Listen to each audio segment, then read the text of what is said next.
स्टोरो story. Jehanabad की बात है। सर्दी का समय था और चारों तरफ धुंध ही धुंध छाई हुई थी।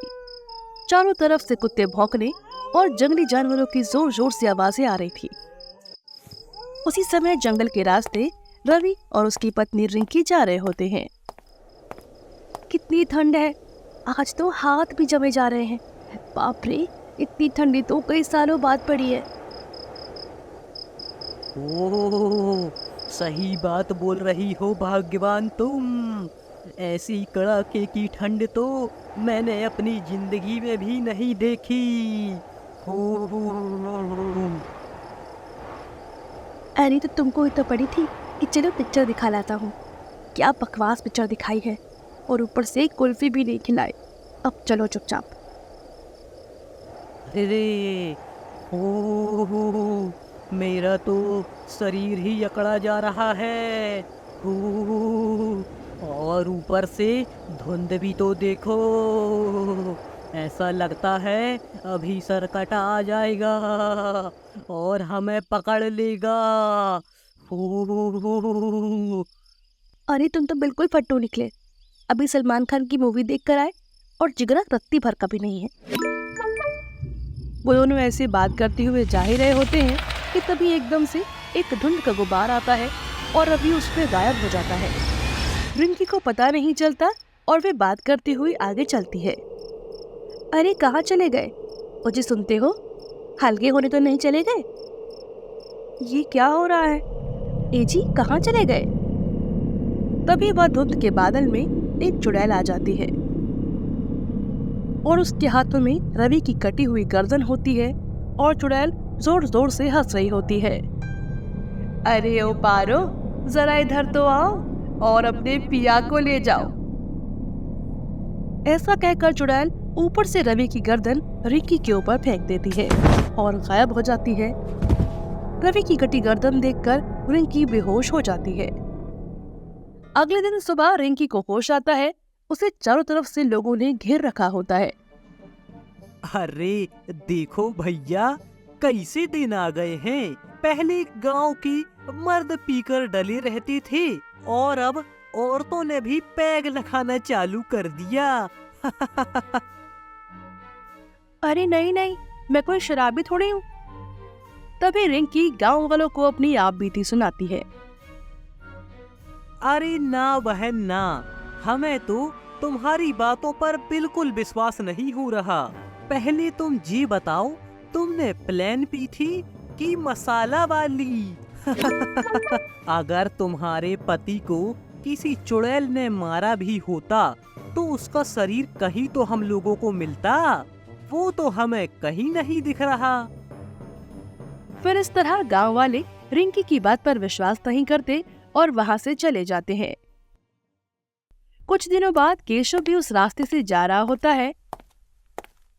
तभी वहां वैसे ही धुएं का गुबार उठता है और धुएं के अंदर से चुड़ैल निकलती है, जिसे देखकर केशव डर जाता है और भागने लगता है।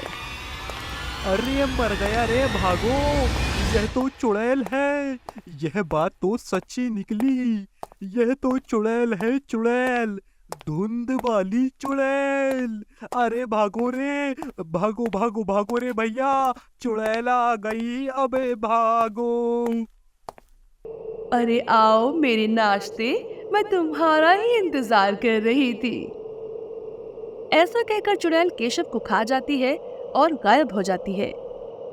अगले कुछ दिनों तक ऐसा ही चल रहा होता है। वो चुड़ैल अक्सर रात में किसी न किसी को मार डालती।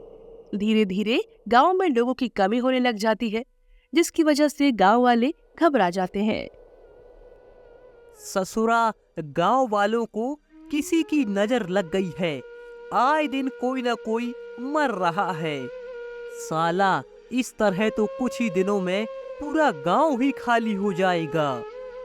तभी वहाँ गांव का सरपंच आता है और बोलता है, हो ना हो भाइयों, हमको तो यह कोई चुड़ैल या भूत का मामला लगता है, जो धुंध में लोगों को गायब कर रही है। हाँ हाँ सरपंच जी, आप सही कह रहे हो।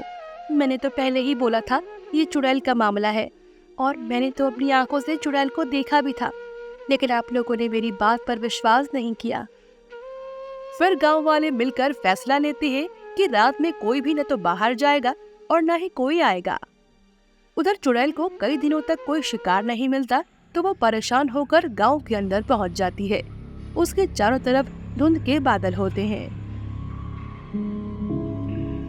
अरे गांव वालों, कब तक रहोगे घरों की आड़ में?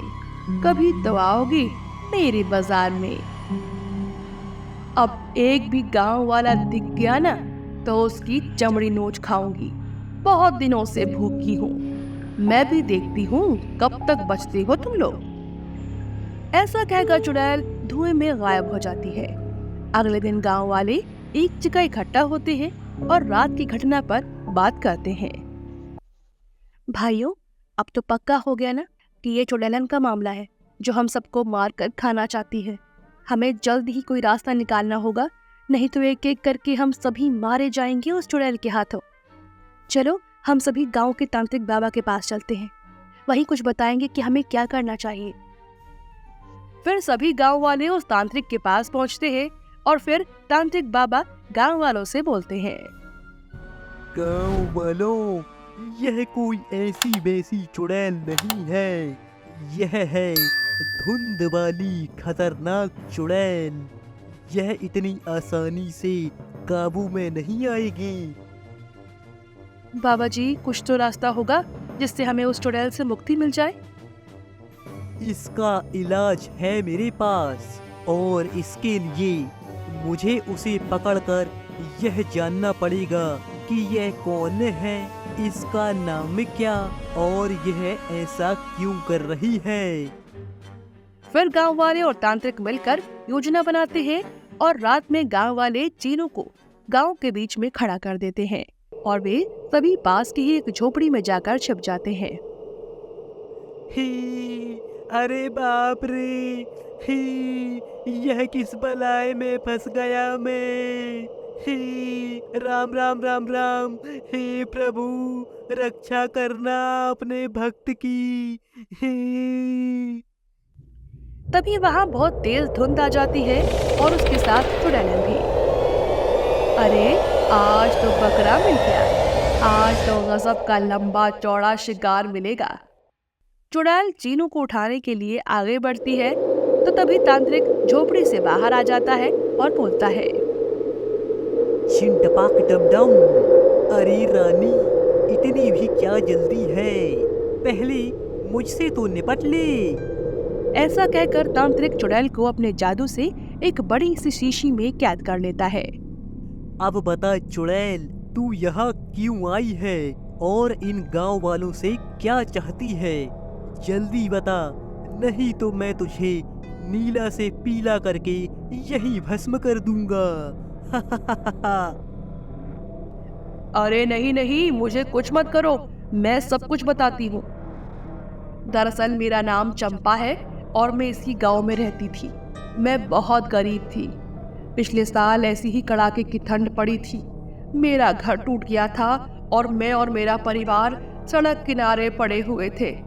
हम लोगों ने इन गांव वालों से बहुत मदद मांगी, लेकिन उन जालिमों ने हम लोगों की कोई मदद नहीं की थी और ज्यादा ठंड लगने के कारण मेरी और मेरे पति की मौत हो गई। इस सरपंच ने मेरी जमीन हड़प ली। इस रिंकी के पति ने मेरी इज्जत लूटने की कोशिश की और सभी गांव वालों ने कुछ न कुछ कष्ट दिए हैं मुझे। इसलिए मैंने इन गांव वालों से बदला लेने की ठान ली और तब से इन लोगों को मैं मार रही हूँ। देखो, तुम्हारे साथ जो हुआ वो अच्छा नहीं हुआ। मैं तुम्हें आजाद कर देता हूँ, लेकिन एक ही शर्त पर कि तुम अब से किसी भी गांव वालों को कोई भी नुकसान नहीं पहुंचाओगी। फिर तांत्रिक उस चुड़ैल को आजाद कर देते हैं और फिर वो चुड़ैल कभी गांव में लौट कर नहीं आती। तो दोस्तों, कैसी लगी आपको हमारी कहानी? कमेंट सेक्शन में जरूर बताएं और किस तरह की कहानी आप पसंद करते हैं ये बताना ना भूलें। चैनल को सब्सक्राइब नहीं किया है तो कर लें। हम मिलेंगे एक नई कहानी के साथ। तब तक के लिए नमस्कार।